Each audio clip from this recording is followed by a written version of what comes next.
এই কাহিনী মহাশক্তির, এই কাহিনী মহাপ্রলয়ের, মনুষ্য সভ্যতার পুনঃ আরম্ভের, শ্রীহরির প্রথম অবতারের কাহিনী এবং আবির্ভূত মহাপ্রলয়ঙ্কারী আসুরিক শক্তির বিনাশের। এই কাহিনী অনেক খণ্ডে বিভক্ত। অনেক বেদ, পুরাণ এবং মহাকাব্যে এই সম্পূর্ণ কাহিনীর বিবরণ দেওয়া আছে। সৃষ্টির রচনার জন্য ভগবান বিষ্ণু তাঁর সত্যনারায়ণ রূপকে তিনটি পুং শক্তিতে বিভক্ত করেন। এক, যিনি সমস্ত সৃষ্টির রক্ষাকর্তা এবং ধর্মের সংরক্ষক, ভগবান নারায়ণ।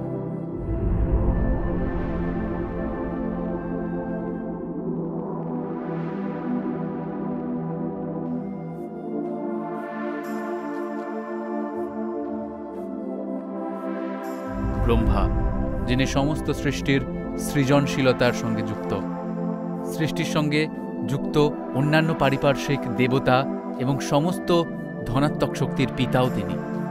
হর, যিনি সমস্ত সৃষ্টির সংহারকর্তা এবং সমস্ত নিয়মের পালনকর্তা।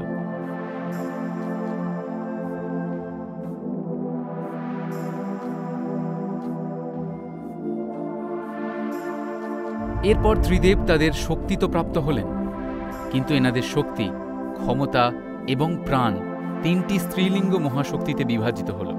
স্বপ্নসুন্দরী, রাজকীয় গুণে পরিপূর্ণ, ধন, সম্পদ, সুখ এবং বৈভবের দেবী, দেবী মাতা লক্ষ্মী, হরির প্রাণ।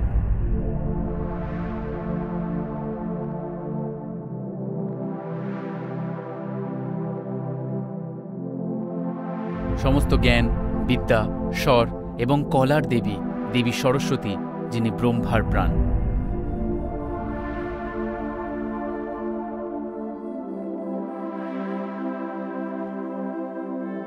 মহাদেবী, মহাশক্তি, ভয়াল রূপ ধারণ করে সমস্ত সংসারের সংহারকারী মা কালী, হরের প্রাণ।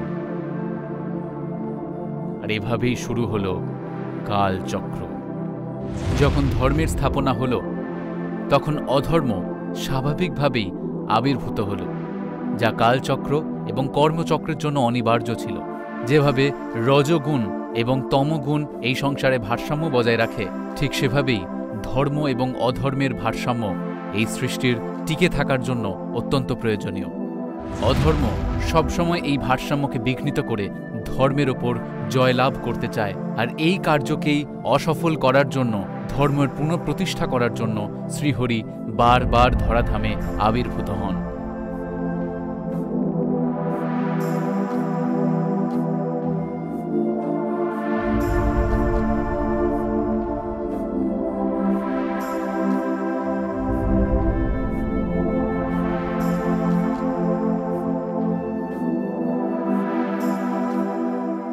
আজ এই অধ্যায়ে আমরা সৃষ্টির সবচেয়ে শক্তিশালী অসুরের কথা জানব। সেই অসুর এতটাই শক্তিশালী ছিল, তাকে ধ্বংস করার জন্য প্রলয়ের প্রয়োজন পড়েছিল এবং সৃষ্টিকে পুনঃপ্রতিষ্ঠা করতে হয়েছিল। এই মহাভয়ঙ্কর অসুরের নাম হয়গ্রীব অসুর।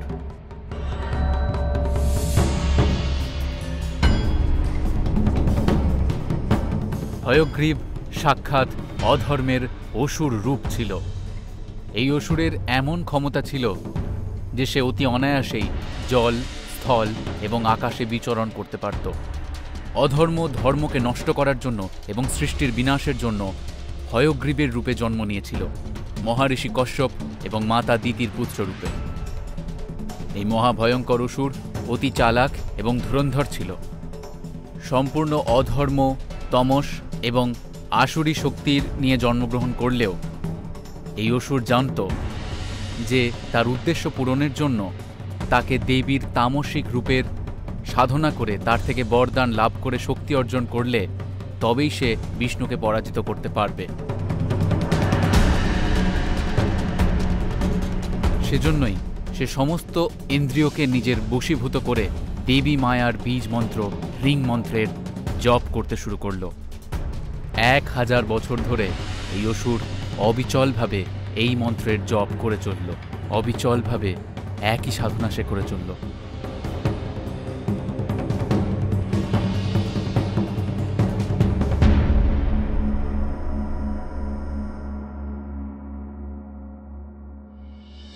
এরকম স্থিরভাবে অবিচল সাধনা করার পর দেবী তুষ্ট হয়ে 1000 বছর পরে তাঁর সামনে আবির্ভূত হলেন। হয়গ্রীব নতমস্তক হয়ে দেবীর আরাধনা করল। দেবী বললেন, হয়গ্রীব, তুমি তোমার বর প্রার্থনা করো, আমি তোমার তপস্যায় তুষ্ট হয়েছি। এই কথা শুনে হয়গ্রীব দেবীর কাছে অমরত্বের বর চাইল। দেবী বললেন, সেই সমস্ত শক্তি যার জন্ম হয়েছে তার বিনাশ বা মৃত্যু অবশ্যম্ভাবী। আমি স্বয়ং কালচক্রের একটি রূপ। আমি সেই নিয়ম বহির্ভূত কোনো কাজ করতে পারবো না। তুমি পরিবর্তে অন্য কিছু চাও। হয়গ্রীব অত্যন্ত ধূর্ততার সঙ্গে উত্তর দিল, ঠিক আছে মাতা, আমাকে তাহলে এই বর দিন যে আমার মৃত্যু একমাত্র যেন হয়গ্রীব রূপের দ্বারাই হয়, তা না হলে কেউ আমাকে পরাস্ত করতে পারবে না। দেবী জানতেন যে কোনো দেবস্বরূপ হয়গ্রীব নয়, অর্থাৎ অশ্ব এবং মানবের শঙ্কর রূপ নয়, এবং হয়গ্রীব অসুর এমন ষড়যন্ত্র করতে চলেছিল যে কোনো দেবতা হয়গ্রীব রূপে আবির্ভূত না হতে পারেন। দেবী তথাস্তু বলে হয়গ্রীবকে সেই বর প্রদান করলেন এবং সেখান থেকে অন্তর্হিত হলেন। হয়গ্রীব অসুর এই বরদান লাভ করে অত্যন্ত দুঃসাহসী এবং শক্তিশালী হয়ে উঠল।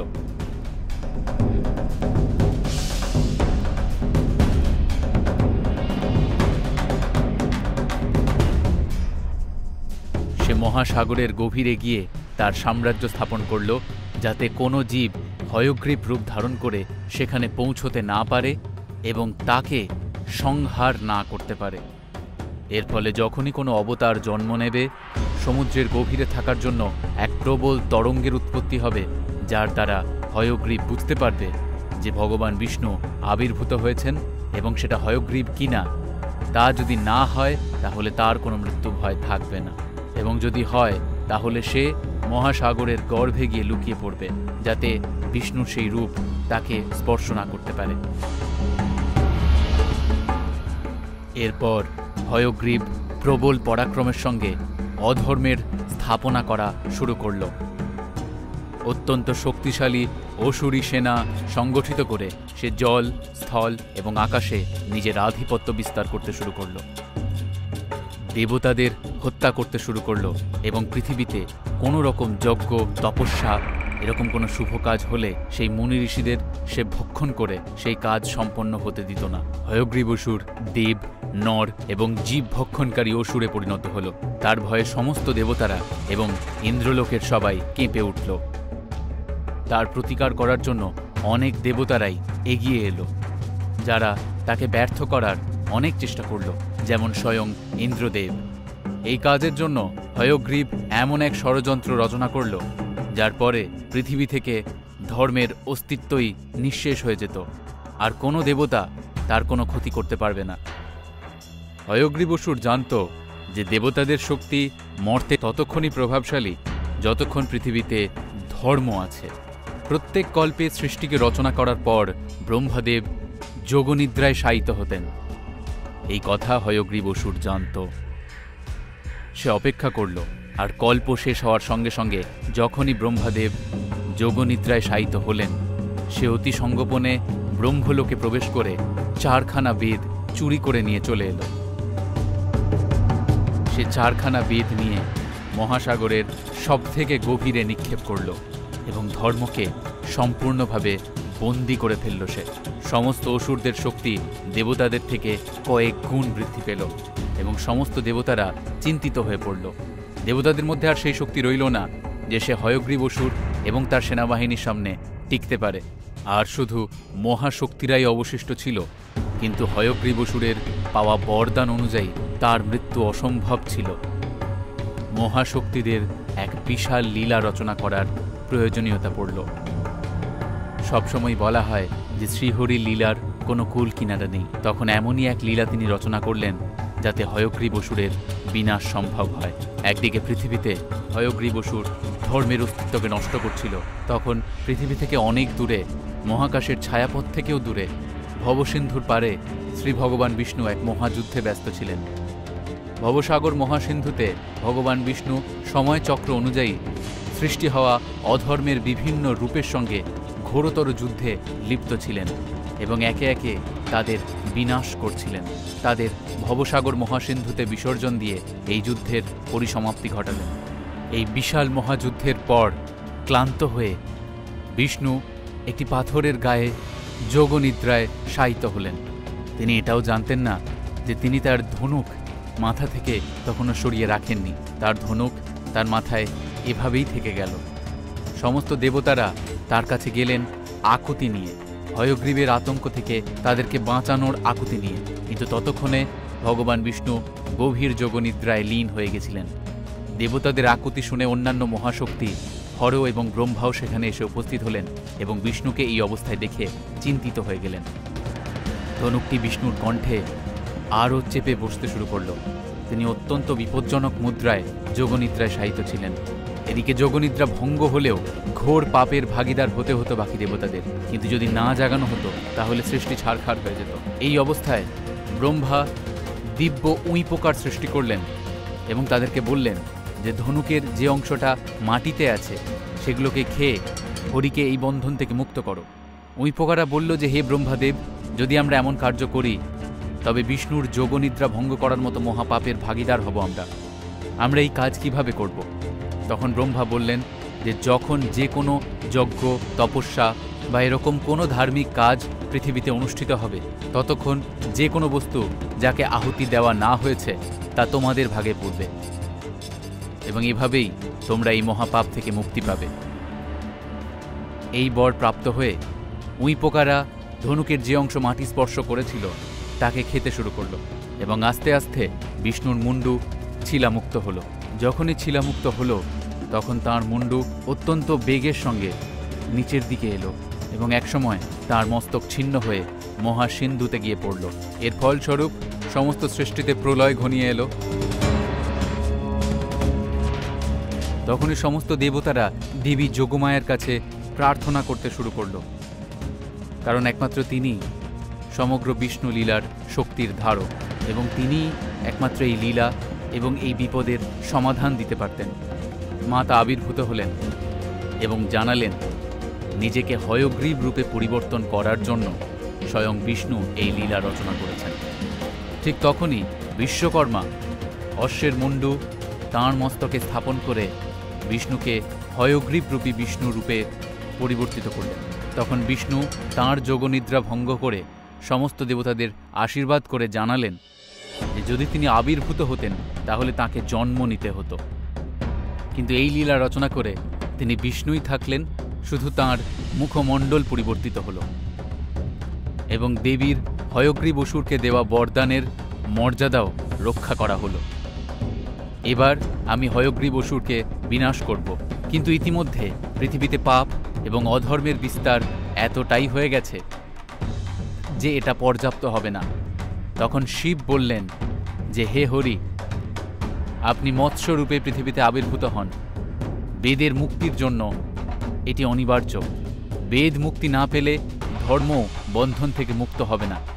আমি পৃথিবীতে মহাপ্রলয় আনব, সমগ্র পৃথিবী জলমগ্ন হয়ে যাবে, পৃথিবীর প্রাণ শক্তি বিনাশ হবে। তখন আপনি এই মৎস্য অবতারের দ্বারাই আবার প্রাণ প্রতিষ্ঠা করতে পারবেন এবং বেদকে মুক্ত করবেন। ভগবান বিষ্ণু উত্তরে বললেন যে তথাস্তু, তাই হবে। অন্যদিকে পৃথিবীতে তখন অধর্ম তার চরম সীমায় পৌঁছে গেছিল।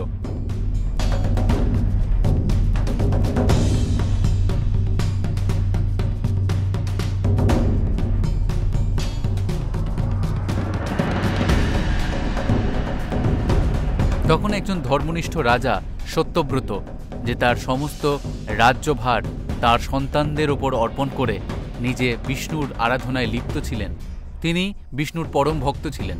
একদিন প্রাতঃকালে তিনি স্নানাদির পর ভগবান সূর্যদেবকে জল অর্পণ করছিলেন।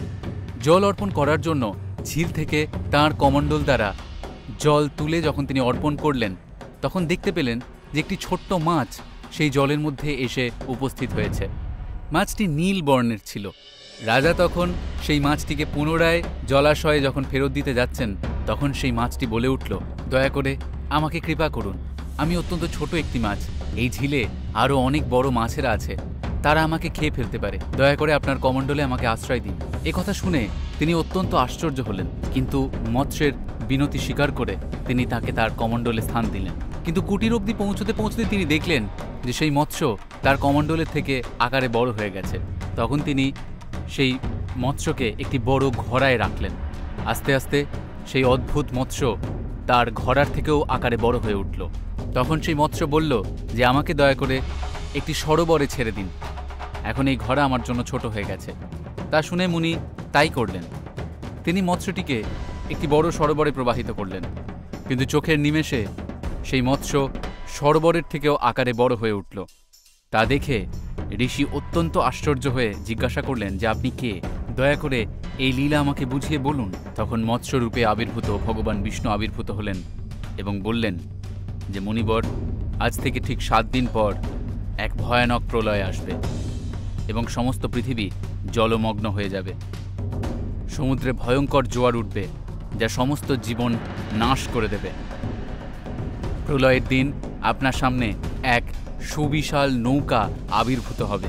সেই নৌকায় আপনি আপনার অর্ধাঙ্গিনী সহ সৃষ্টির জন্য প্রয়োজনীয় সমস্ত উপকরণ নিয়ে চড়ে বসবেন।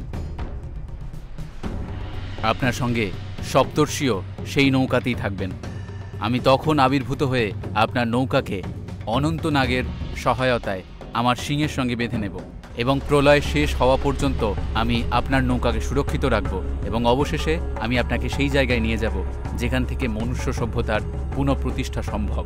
আপনার হাত থেকেই এই সভ্যতার শুরু হবে মহর্ষি মনু, তাই এরা মনুষ্য নামে পরিচিত হবে। একথা বলে ভগবান বিষ্ণু পুনরায় সমুদ্রে ফিরে গেলেন এবং মহর্ষি মনু তখন পরবর্তী 7 দিন পৃথিবীতে প্রাণ প্রতিষ্ঠা করার জন্য সমস্ত ভেষজ, সমস্ত ভোজ্য দ্রব্যাদি নিয়ে প্রস্তুত থাকলেন। অন্যদিকে বিষ্ণুর হয়গ্রীব রূপের আবির্ভাবের কথা হয়গ্রীব অসুর জানতে পারল এবং নিজের অসুর সেনা নিয়ে মহাসাগরের গর্ভে গিয়ে লুকিয়ে পড়ল। মৎস্যের কথা অনুযায়ী 7 দিন পর এক দৈব নৌকা মনুর সামনে এসে উপস্থিত হল। তার মধ্যে সপ্তর্ষি আগে থেকেই উপস্থিত ছিলেন। বিষ্ণুর আদেশ অনুযায়ী মহর্ষি মনু তার অর্ধাঙ্গিনী সহ জীবের পুনঃস্থাপনার জন্য সমস্ত প্রয়োজনীয় উপকরণ নিয়ে নৌকায় উঠে বসলেন। তখন বিশাল মৎস্যরূপী নারায়ণ আবির্ভূত হলেন এবং এক সুবিশাল নাগও তার সঙ্গে আবির্ভূত হল। এই নাগের সহায়তায় নৌকাকে বিষ্ণু তার নিজের শিংয়ের সঙ্গে বেঁধে নিলেন। 7ম দিনে ভগবান শিব তাঁর ত্রিনেত্র উন্মোচিত করলেন এবং এক মহা তাণ্ডব নৃত্য শুরু করলেন।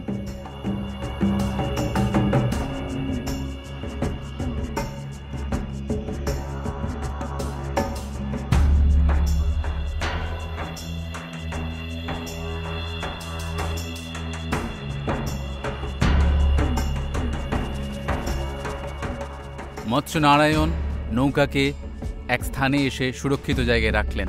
জলের স্তর যখন আস্তে আস্তে নেমে গেল তখন সেখানে এক পর্বত আবির্ভূত হলো। মৎস্য নারায়ণ তখন সেই পর্বতের ওপরেই নৌকাকে স্থাপিত করলেন এবং নিজের স্বরূপে আবির্ভূত হয়ে তিনি বললেন যে মহর্ষি, প্রলয় এবার শেষ হয়েছে, আপনি দয়া করে সমস্ত উপকরণের সাহায্য নিয়ে মানব সভ্যতার পুনঃপ্রতিষ্ঠা করুন।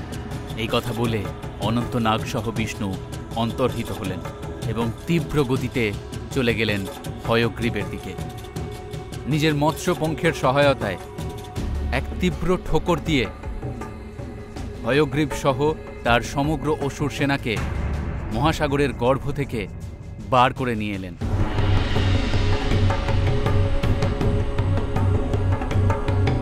যখনই অসুরেরা মহাসাগর থেকে বেরিয়ে এলো তখনই হয়গ্রীবরূপী বিষ্ণু সেখানে আবির্ভূত হলেন এবং পৃথিবীর ইতিহাসের সবথেকে ভয়ঙ্কর যুদ্ধ শুরু হলো।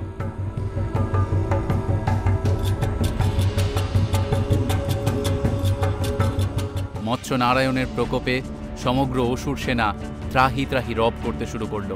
অন্যদিকে হয়গ্রীব বিষ্ণু হয়গ্রীব অসুরের সঙ্গে ভয়ঙ্কর যুদ্ধে লিপ্ত হলেন। হয়গ্রীব অসুরের কাছে ধনুক, ত্রিশূল এবং অত্যন্ত ধারালো নখ ছিল এবং এছাড়াও সে হয়গ্রীব রূপী হওয়ার জন্য তার কাছে হয়গ্রীবের মতো বল, শক্তি, ক্ষমতা ছিল। তার কাছে হয়গ্রীবের খুর ছিল যার মধ্যে অসীম শক্তি ছিল। এই সব কিছু নিয়ে সে আঘাত করতে শুরু করলো এবং ভগবান বিষ্ণু অত্যন্ত পরাক্রমের সঙ্গে সেই আঘাতকে প্রতিহত করতে শুরু করলেন। অন্যদিকে মৎস্য অবতার সমস্ত অসুর সেনার বিনাশ করে ফেলল এবং মহাসাগরের গর্ভ থেকে বেদকেও মুক্ত করল। দুই হয়গ্রীবের মধ্যে যুদ্ধ বহু দিন ধরে চলল।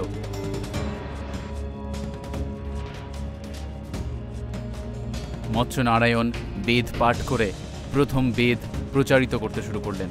সমগ্র পৃথিবীতে ধর্মের আবার বিস্তার হতে শুরু করল। এর ফলে পৃথিবী থেকে সমস্ত অসুরী শক্তির বিনাশ হতে শুরু করল এবং যার ফলস্বরূপ হয়গ্রীবও তার শক্তি হারাতে শুরু করল। তখন হয়গ্রীব বিষ্ণু তাঁর সুদর্শন চক্র দিয়ে হয়গ্রীব অসুরের বিনাশ করে সমগ্র পৃথিবীতে আবার ধর্মকে প্রতিষ্ঠা করলেন।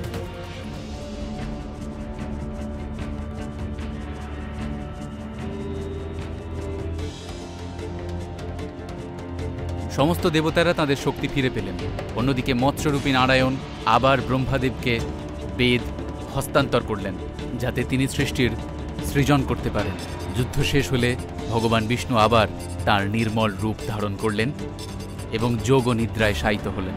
শ্রী মৎস্য নারায়ণ জানালেন তিনি এই রূপে সৃষ্টির বিনাশ পর্যন্ত তিনি এই রূপেই মহাসাগরের গভীরে বিরাজমান থাকবেন এবং প্রলয়ের সময় তিনি পুনরায় আবির্ভূত হয়ে জগৎ কল্যাণ করবেন। এভাবেই মনুষ্য সভ্যতা যা আমাদের কাছে পরিচিত তা মলয় পর্বত থেকে শুরু হলো। মলয় পর্বতের আসল অবস্থান সম্পর্কে আজও ঐতিহাসিকদের মধ্যে তর্ক হয়, কিন্তু বলা হয় মলয় পর্বত ভারতের দক্ষিণ দিকে অবস্থিত। এটি পশ্চিমঘাট পর্বতমালার সেই অংশ যা মহীশূর রাজ্যের দক্ষিণে এবং ট্রাভাঙ্কোরের পশ্চিমে অবস্থিত। পুরাণে এই পর্বতকে সাতকুল পর্বত নামে অভিহিত করা হয়েছে, কিন্তু কোনো পুরাণেই এই পর্বতের আসল অবস্থিতি সম্পর্কে কোনো তথ্য নেই। বর্তমানে সকল বিদ্বানরা মনে করেন যে এই পর্বত দক্ষিণ ভারতে অবস্থিত। কেউ কেউ মনে করেন যে রাজা সত্যবান বৈবস্বত মনু দ্রাবিড়িয়ান ছিলেন, এবং অন্যদিকে কেউ কেউ মনে করেন যে দ্রাবিড় বংশীয় সভ্যতার উৎপত্তি প্রলয়ের পর থেকেই শুরু হয়েছিল। কেউ কেউ এটাও মনে করেন যে মলয় পর্বত, যা বর্তমানে হিমাচল প্রদেশে অবস্থিত, সেখান থেকেই মানব সভ্যতার আবার রচনা সম্ভব হয়। দ্রাবিড়িয়ান সভ্যতা মানব সভ্যতার প্রথম সভ্যতা, যা অনেক বিদ্বান আজও মনে করেন। কিন্তু প্রলয়ের পর মানব সভ্যতার পুনঃপ্রতিষ্ঠা আবার উত্তর অংশ থেকে হয়েছিল নাকি দক্ষিণ অংশ থেকে, তা নিয়ে তর্ক আজও চলছে। আপনি কি মনে করেন? আপনি আমাদের কমেন্ট করে নিশ্চয়ই জানান। এখনকার মতো আমরা এই কাহিনী এখানেই শেষ করছি। পরবর্তী অধ্যায়ে আমরা জানব ভগবান বিষ্ণুর দ্বিতীয় অবতারের কথা।